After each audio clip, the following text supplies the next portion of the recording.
All right. Hello, everybody. Hope you all are doing well. This is DFS Army's pre-lock show. Not to pat ourselves on the back too much, but we kind of crushed it yesterday, right? Like, it was Sure. money everywhere. Everyone was doing well. We had a 50K winner with a single bullet. Like, I've never done that, but Nope. I'm happy that he did. I Crazy. paid more than 50K before in DFS, but never with just one lineup, and that's freaking fantastic. And we had a ton of guys in the chat cashing, winning tournaments, having top 5 lineups. That's what we love to see. And so I just want to say congrats to everybody. That was just a good night. Hopefully we can keep it going. We're already talking about some of the gross injury news on this slate. We'll get there, but I want it to be positive just for a little bit before we dig into this 4-gamer. How are you feeling, Brandon? It's good to have you on. How's the 4-gamer treating you? I'm doing good. I'm actually liking this slate quite a bit, so excited to start digging in. Yeah, let's go ahead and jump right into it. We'll start off by looking at the Milwaukee Bucks, who are relatively healthy given the rest of the slate. Decent matchup against the Grizzlies. Who stands out for you? It looks like you're excited about quite a few guys here. Yep, I love this side of the ball. I am concerned with it staying competitive, but we always say we play guys in good spots regardless. So this is just too good of a matchup for this team. So I love Brook Lopez.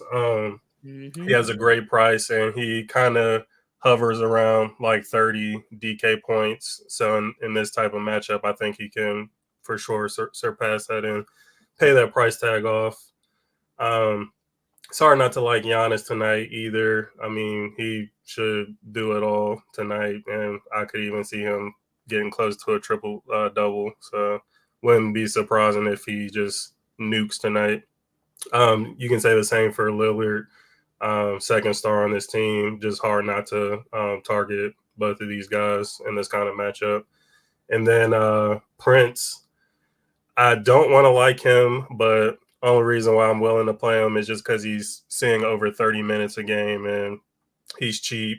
And again, it's the Grizzlies who really aren't that good. So those are my main guys I'm targeting. Yeah, it kind of with Prince, I have these weird narratives in my head, kind of like Suggs yesterday, where these guys just start the season off pretty well. And we saw him do the same thing with the Lakers last year. Prince started off pretty hot, and then he slowly started to fizzle out. But he makes sense today at 4K. I don't disagree. This Memphis team or this Bucks team is a team that I have a lot of exposure to. I have men's on them, honestly, just to kind of make sure they show up in my lines because I do expect a lot to change on this slate, and I don't want to lose exposure to them. The likes, when I like the players, I was getting too much and I started to get a little nervous. But Brandon, I like that you're being aggressive with it and you're standing on it. I always like that. For me right now, I have a 30% min on Giannis. I'm making sure he's showing up at that amount. Lillard, I like the matchup against Memphis, but he's starting to get a little chalky. Whenever everyone's talking about Damian Lillard being good, he is a good player, but it just starts to make me more nervous. I do have a 15% min on him just to kind of make sure he's showing up in my lines. And Bobby Portis is also another guy I don't think is a bad play. I didn't do anything to him, though, so he's just going to show up however much he does. Brook Lopez, I mean, at this point, I'm starting to just like bigs against Memphis in general. They don't really have anyone who can stop these guys. So Brook Lopez at 5,500, he's someone that I have a 25% min on. And then Taurean Prince is showing up for me around field weight exposure. Nothing special there. Gary Trent's not showing up for me at all. What did you do with him? I put a hate emoji on him because he was showing up more than I would like. Like, he's just bad. Like, he hasn't paid his price off once. He plays over 30 minutes and has yet to pay his price tag off. So, yeah, I don't want any Trent tonight. You know, Gary Trent has a special place in my heart. You know, he was a part of one of my 100K wins when he was with the Raptors. And so I'm always like, he has the upside. It's there, but he rarely shows it. And maybe I'll take a shot on him one of these days if Lillard ends up getting ruled out. But at 5K, it's hard for me to consider it. And at that ownership, he's showing up in 2% of my lines, but I'm not going to do anything to force him in. So we like the Bucks. Long story short, Let's see what the chat's saying. Good to see y'all. Thank you for the update on Contra. Scottie Pippen starting. We'll talk about it. Dixon, we'll talk about it. Yeah, good to see y'all. Thomas, Mo, good to see you in the chat. Brooke Lopez's threes are going to be flying tonight. Possibly. That's not the best version of him, though. I want to see him in the paint with the hook shots, getting some good rebounds. That's the ideal scenario. I'm not going to call you a chalk donkey. I have exposure to Lillard, too. It just doesn't make me excited.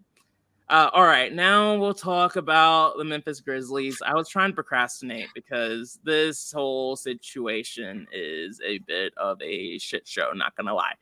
But basically for Memphis, we have, for those of you that don't know, Desmond Bane out, Marcus Smart out, Luke Kennard out, GG Jackson doesn't matter, Vince Williams doesn't matter, Cam Spencer doesn't matter, but Contra, we found out he's going to be out, which are unlikely to play. He's not officially out yet, but we can expect him to be out. How much does this change things for you? I think this is a team most of us are trying to not get exposure to on this 4-gamer, and now they're suddenly significantly more relevant. Yep, I'm getting flashbacks from last season because like the second half of the year, it was just like Memphis value every time they played. So, but anyways, yeah, Contra unlikely to play as big news. So it does change a little bit because he was going to be a pretty chalky piece tonight. So I think more ownership will shift to Pippen, of course. So I do like him. And then other guys like LaRavia and Jalen Wells, I'll be making sure I have some of them as well. I don't hate shots for JJJ and Ja, but I just rather target other stars on other teams versus this side of the ball. So probably won't be getting much of them, if any. And I'll more so be focusing on like the cheaper guys here.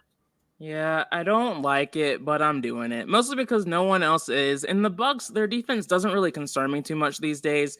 Especially Ja going up against Lillard. That should be nice. The problem with Ja is we haven't seen him play more than 30 minutes yet. And that's a little concerning. But ideally, if this game stays close, it's going to be because of Ja Morant.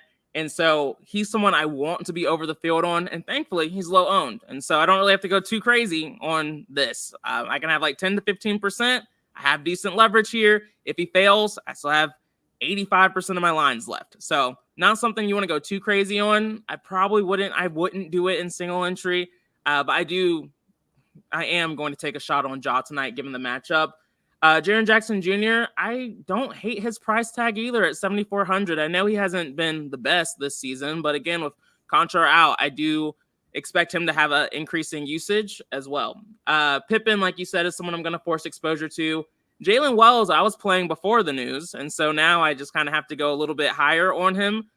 He's been playing decent minutes. He's not a high usage player. He's not a high points per minute guy.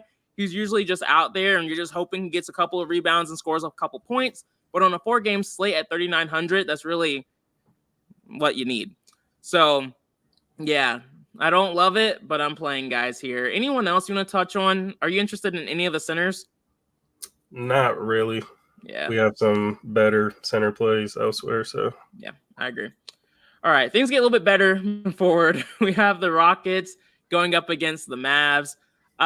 For Houston, let's see. There's not really any major injury news. Steven Adams is listed as questionable. He hasn't been playing too much, so it doesn't move the needle for me really one way or the other. I still like the guy I like, so it's going to be that. But who are you looking at for the Rockets? So Van Vliet, of course, 7K flat is just hard not to like him on a slate like tonight, 4-gamer. He has a lot of usage, a lot of minutes. He can be streaky at times, but he does have that upside. So I'm more than okay with being at or slightly over the field. Şengün, he has not been good the last few games at all. But it's a 4-game slate.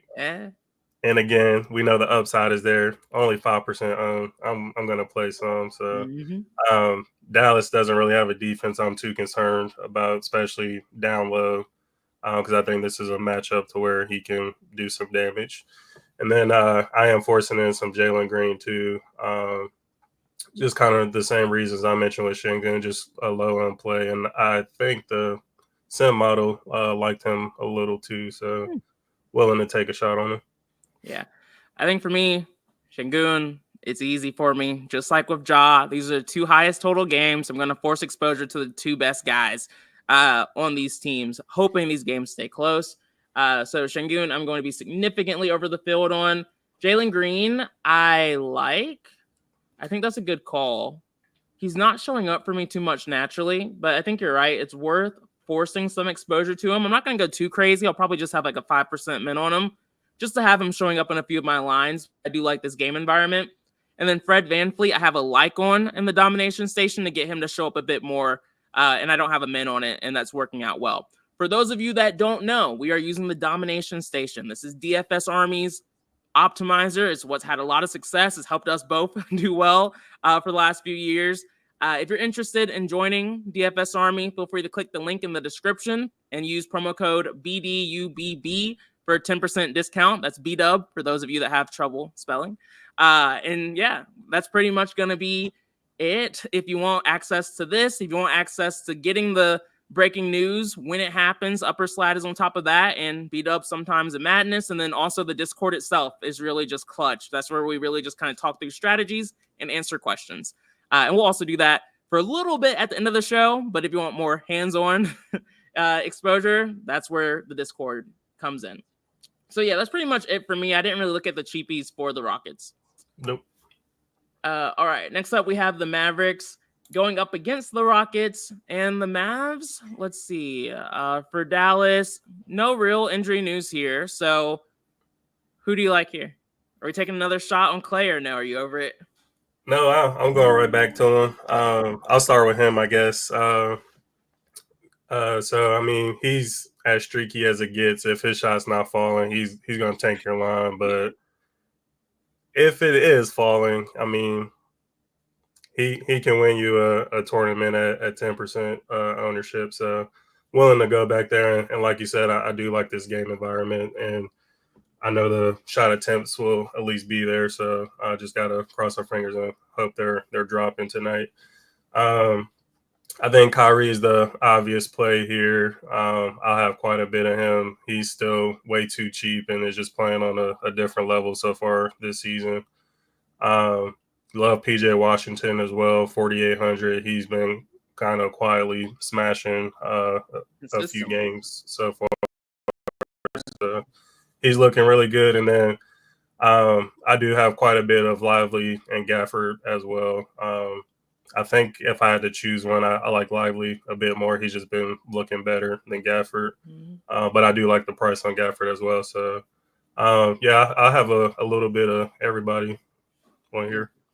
This is one of those slates where I'm trusting the DS to do a lot, but I'm also forcing in the guys I'm not seeing who I want to see exposure to. And Luka Doncic is one of those guys. He's not low owned, but he's not being talked about enough. And he's also, been struggling. And so it wouldn't shock me if his ownership is a little bit lower than we expect. And so I have a 20% min on him, making sure he shows up in my lines.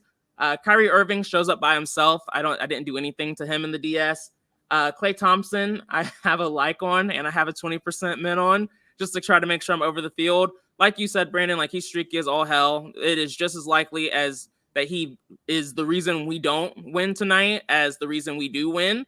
But I'm going to attack him at 5,700, and he's at home, so I feel a little bit better about that too. And then Derek Lively, I didn't do anything to him in the domination station. He's showing up around field weight exposure for me. PJ Washington is showing up significantly over the field for me, and I didn't do anything to make that happen. Gafford is interesting, though. Yeah, I didn't do anything to him, and he's showing up over the field. So the DS is really on the Mavs tonight, and because of that, I am. Anyone else you want to touch on here? Nope. Sweet. All right, next up we have the Spurs, who have been disappointing, both in DFS and outside of DFS here recently. No real injuries, but let me double check. Yeah, no real injuries worth mentioning. Nothing that's really new. Anyone stand out for you for the Spurs? Yeah, Sohan, I'll have quite a bit of him. He'll be a core play. He's another guy for whatever reason DK's not raising the price on. So, I mean, I won't complain. I'll just keep attacking that spot while he's this cheap and performing how he's performing. Victor Wembanyama. So this is the absolute last time I'm forcing him in. Like, if he can't get it done against Utah, like I don't know what's going on with him this season. He hasn't been looking that good, but come on now, it's Utah. Like he has to show up tonight. So I'm willing to force him in and hope he turns it around. So those are the only two guys I'm getting to here. I'm not really liking the rest of the team. Yeah, Dixon, I see you, man. Dante DiVincenzo is pretty much on that list. I played him slate 1, and I haven't really gone back yet, so he's kind of been there. But if he's in another good spot, I'll take a shot. But so far, I haven't really found a good reason to. Yeah, Sohan Chalk isn't fun. We've been on him really since the beginning of the season, and it's been going well enough. He always makes me nervous, but he's still cheap at 5,800. His usage rate has been better this season, so they've been trying to get him involved, and so I like that. Victor, I have a 20% min on. I feel like I haven't played Wemby too much this season yet, but like you said, this is the spot, and if he doesn't come through here, we're going to need to wait until we see a significant price cut here. But Chet did, make Wemby not look great. We saw Wemby struggling against Steven Adams earlier this season already too, but this is a great matchup for him, so I want to be over the field. And then, let's see, anybody else? I have like 1% Chris Paul, but I don't like it, but I'm not going to X him out. So he's probably the only other guy showing up. Next up, we have the Utah Jazz, and this is where we have a Q tag that matters quite a bit. We have Lauri Markkanen listed as questionable. What are you doing here if you have a strategy at this point, Brandon? Really, I'm only focusing on 3 guys. Of course, if we get the news Markkanen is out, then, I'll revisit. But as of now, I'll be forcing in Kessler, Clarkson, and Collins. I just think I like this game on both sides, and I think those are the 3 guys who are at a decent enough price to pay it off. And the Sun model likes all 3 of them as well, so that kind of confirmed those plays for me. Who did you mention? Who do you like? Kessler, Clarkson, and Collins. Clarkson, Collins. Clarkson's the only one that's showing up for me naturally. George is showing up around field weight. Keontae George. Sexton, I'm probably not going to force in. I get the play. I like the low ownership on him, but I can't do it. Collins, you've been right on Collins a good bit here lately. Sim, like you said, likes him a little bit too. Luis, good to see you, man. Filipowski is really someone I'm only really looking at if Markkanen gets ruled out. Yep. I'm not trying to play him at 4,700 if Markkanen plays. Yeah, he's way too expensive if Markkanen is in. Yeah. Yeah, and so Dixon, why do you like Cody?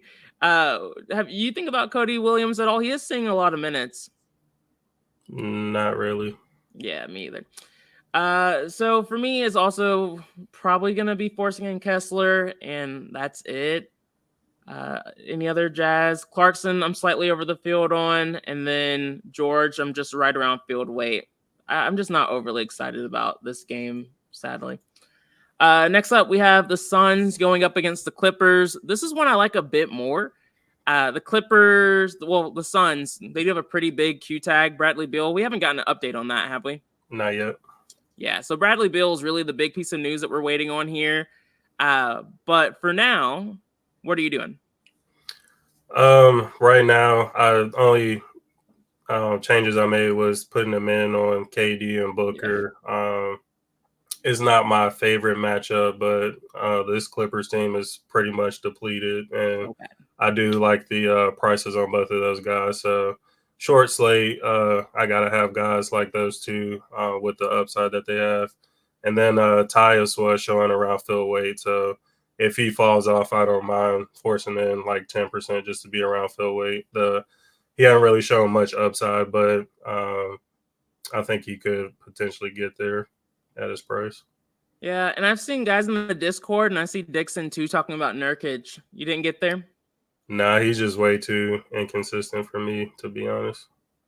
Yeah, I don't disagree. There's just other centers like a bit more. We've talked about a lot of Like them, but Lopez. yeah, Lopez, the list goes on. So I'm not going there. His minutes have just been they've been inconsistent for a while. And so that's what makes me nervous about him. He definitely has upside, but I would prefer to play him if he was a little bit cheaper. KD is the guy I'm forcing exposure to here. He's been in good form this season. His price tag hasn't moved at all, even in not great matchups. So he's someone I'm looking at. And then Devin Booker's price tag has gone down enough where he's viable. I mean, I played him, he was more expensive, but I'll play him here too. And so I have a 10% min on Booker just to make sure I have some exposure there. And then outside of that, I'm just letting the DS do its thing. If Bradley Beal ends up getting ruled out, it will make me a little bit more open to playing guys like Grayson Allen. That's probably it.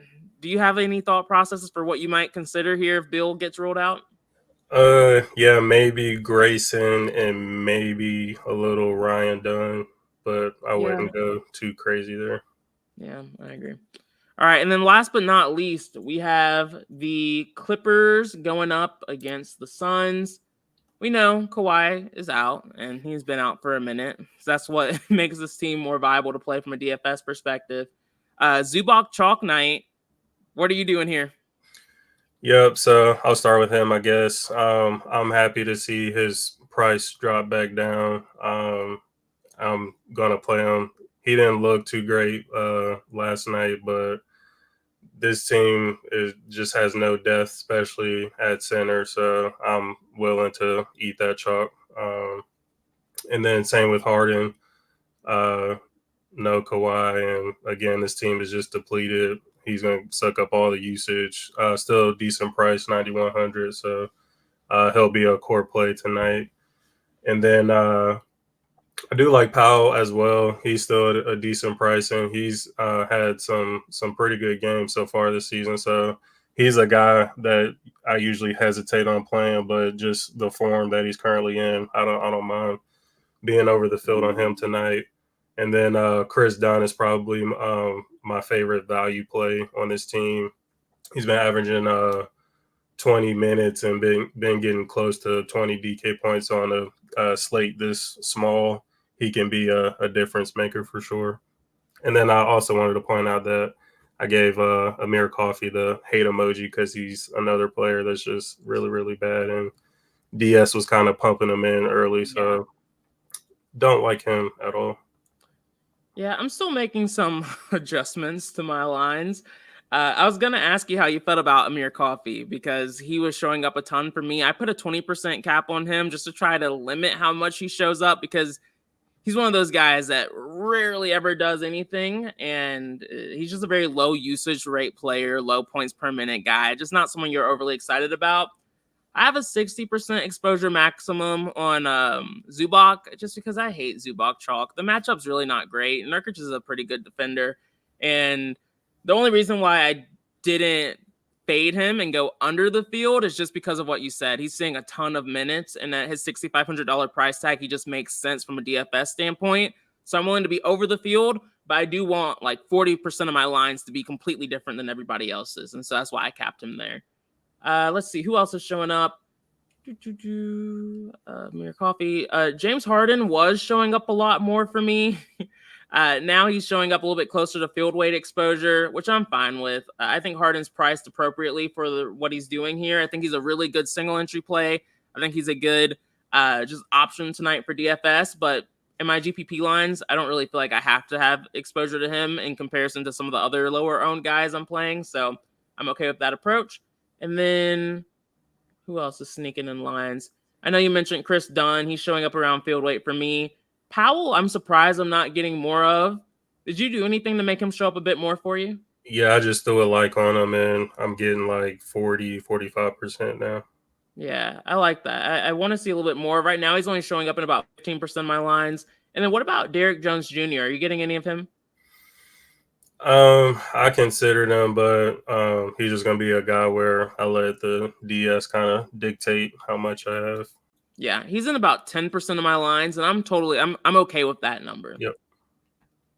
McNasty, did you miss the part where we like him today? I agree, man. I agree. Clarkson too is the guy that we're on. So I think we're aligned. Yeah, so I mean that's pretty much the slate, guys. We'll stick around for a little bit longer to answer any questions, talk through any concerns if y'all have any. But this is a slate late start. Should be interesting. There's injury news we got to keep an eye out for. So I'm trying to make sure I don't get too excited about any play in particular. I'm ready to be able to adjust. But let me see. I think we had some questions closer to the start of the show too. Laravia, we didn't touch on him. I know my guy Jay mentioned it. Are you considering him at all? For sure. With the news we got, I do want to wait and see, or I guess let me refresh and see what's going on. Oh yeah, he'll be popping for sure. Yeah, I think a lot of people are expecting him to start tonight, and so I think he's going to end up being a key piece for us at 4,600. Yep. Jose, is Scottie Pippen starting? At least most people are projecting that he won't be starting, but we haven't gotten the official lineup yet. I don't believe, have we, Brandon? No, not yet, but I think he stays on the bench. So he can run that second unit. He's just been playing really well doing that. So Yep. I agree. Let's see. Chance CP3 sits out on the back-to-back. Manny said, yeah, there's a chance. I'll wait until we get that news. I think they've kind of been struggling too much for him to probably do that, but we'll see. Morant plays more minutes with all the guys out. I hope, unless they have like a very strict minutes limit on him for some reason. It's just a weird trend when you see guys like Ja not seeing more than 30 minutes. Sometimes I just start to think there might be some sort of limit there, but I am going to be over the field on him. So hopefully that's the case. Jake said top 2 pay up options. Let's see. I mean, the pay up options are all pretty good tonight. Do you want to go first? I can go first, Brandon. I don't care. I would say Giannis and Harden. Yeah, I think Giannis and Harden makes the most sense. If you want to get a little bit different, I would say Giannis and Victor. Mega Royal said, when do you guys do your last run with the DS? Pick a Bob, any Bob. Mega Royal. I'll say for me, it really depends on the slate. So some slates we don't have a lot of injury news. There aren't too many updates, and I feel pretty confident in the lines I have relatively early. And so I can do a run 20, 30 minutes before lock and feel pretty steady about it. Last night was one where I was refreshing and rerunning all the way until like the final 5 to 10 minutes. And so I was just making changes up until the end, but it really just depends on news. What about you, Brandon? Yeah, same here. If it's just kind of like a chill night, then I'll do like 30 minutes before lock. And then if it's a night where we have a lot of news, especially last minute news, then I'll keep running like up until like the last few minutes. Yep. Mr. Meditation and Relaxation. That's a good name. That's just a good way to live life. Just vibe a little bit. We did talk about him already, and we like that game a lot. Any GPP plays for FanDuel? I'll take a look. Yeah, let me look.